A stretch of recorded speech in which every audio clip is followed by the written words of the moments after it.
الفيديو ده يا جماعة رد اعتبار لأخويا كريم من دولة الجزائر اللي دخل إنسان بيدعي ورا جنسية بلده وعامل نفسه مصري، وأنا والله العظيم عارفة هو جنسية بلده إيه بالظبط، ودخل غلط في أخويا كريم اللي معايا هنا في قنواتي من زمان جدا، وكنت دايما بقول إن بستفاد من المعلومات اللي بيكتبها، وفعلا معلوماته قيمة جدا وعمره ما غلط في حد وبيكتب بكل احترام. وده يدل على تربيته فعلا.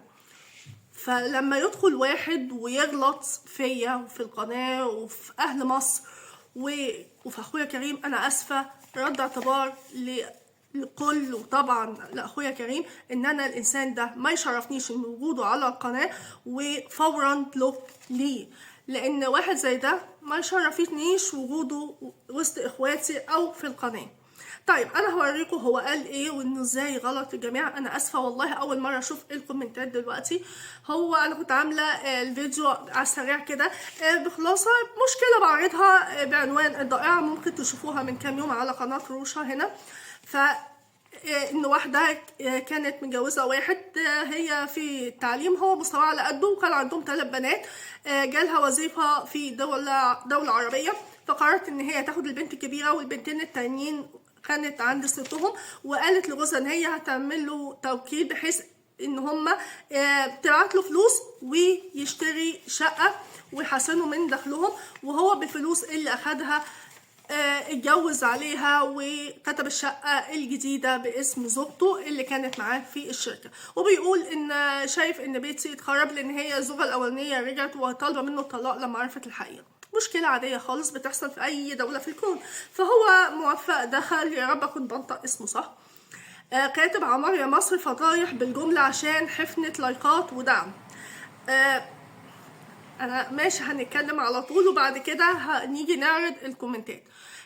فاخويا كريم قال له وانت بتشتغل شغلانه انا ما اعرفش انطقها ابدا الجمله دي، البابارزي، حاشر مناخيرك ليه؟ موفق قال له وانت تارك شغلك وحاشر منخرك ليه شو دخلك انت، دير بالك على مناخيرك.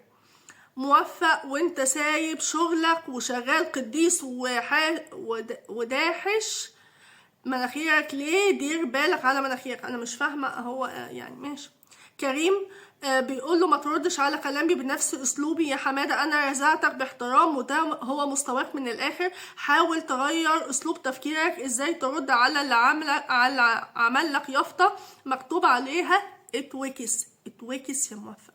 هو كريم بيقول له انا ما بحشرش مناخيري زيك يا جورج كلوني النسخه المضروبه، علشان انا مش زيك شغال بابارزي وعاوز اتريق على غيري. القناه دي محترمه ومش بتاعت فضايح. تسلم اخويا الكريم، محترمه عشان حضرتك واخواتي المحترمين موجودين فيها فعلا. موفق بيقول له انا متاسف من نفسي ليه نزلت لمستواك، بعدين لا تكون مفكر حالك شاطر يا دون المستوى. اخويا كريم بيقول له طب عامل نفسك مصري من الاساس يا حماده، هو انت تبقى مين، نيوتن ولا اينشتاين ومش فضيلك؟ شفت تعليقك المعفن، رديت عليك باحترام يا جورج كلوني النسخه المضروبه. كريم بيقول له يقبرني كلامك، وبيغمي عليه عشان كده، يقبرني كلامك من شان الله لا تقوسني، النبي ما تقوسني. هو انت في ايه بتستعر من لهجة بلدك؟ دخيلك لا تقوسني، نجيب لك الرفاد يا حميدة الستار.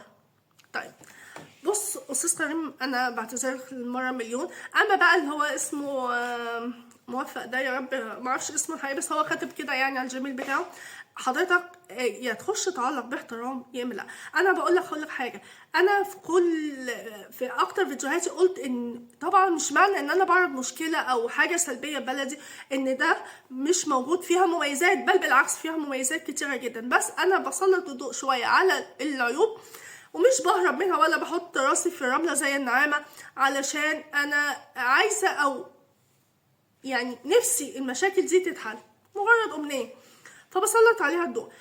بس قلت المشاكل دي بتحصل في كل الدول التانية سواء أجنبية أو عربية، فأنا عارفة أنت مين، وعارفة لهجتك، من لهجتك باين قوي أنت عايز تعمل مصري بقى والولع في كيكو قوي، لا باين قوي من لهجتك إن أنت من بلد إيه.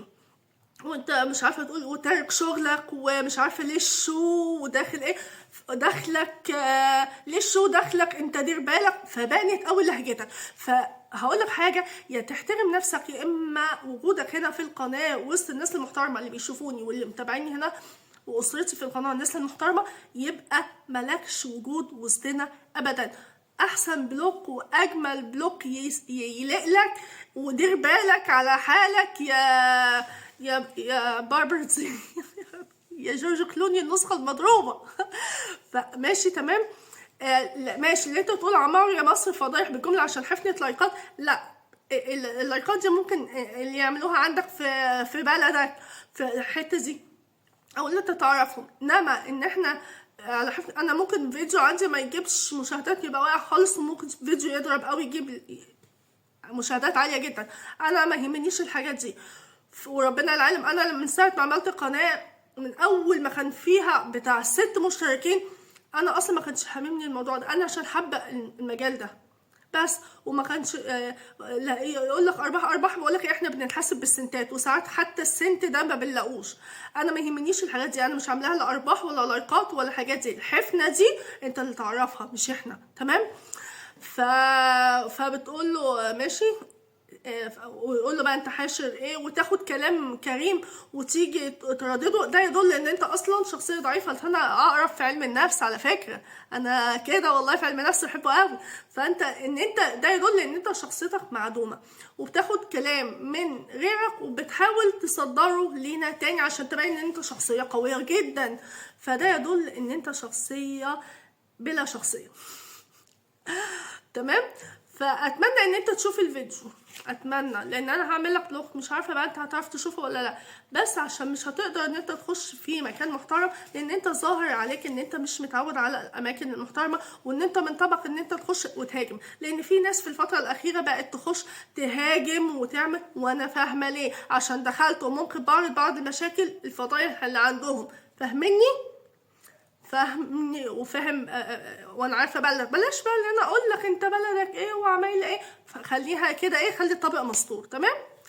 فهقولها لك وهقولها مره تانية، سواء في بلدي او اي دوله عربيه او اجنبيه، المشاكل دي ممكن تحصل. الست اللي غلطت ولا عملت حاجه، هي الست كانت واثقه في جوزها فعمل كده. فانت داخل علشان تهاجم بس وتقول عمار يا مصر، عمار يا مصر، ومصر ام الدنيا واحسن من غيرك بكتير. وهتفضل مصر ام الدنيا. فحتى لو فيها مشاكل او فيها اي حاجه، ده في اي مكان في الكون تمام.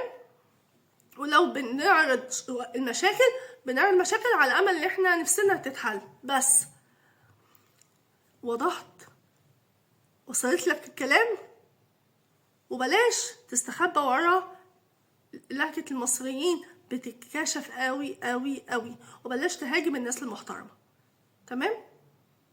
ما تخشش في تحدي معاهم ونخش معاهم، لان انت اللي هتبقى الخسران.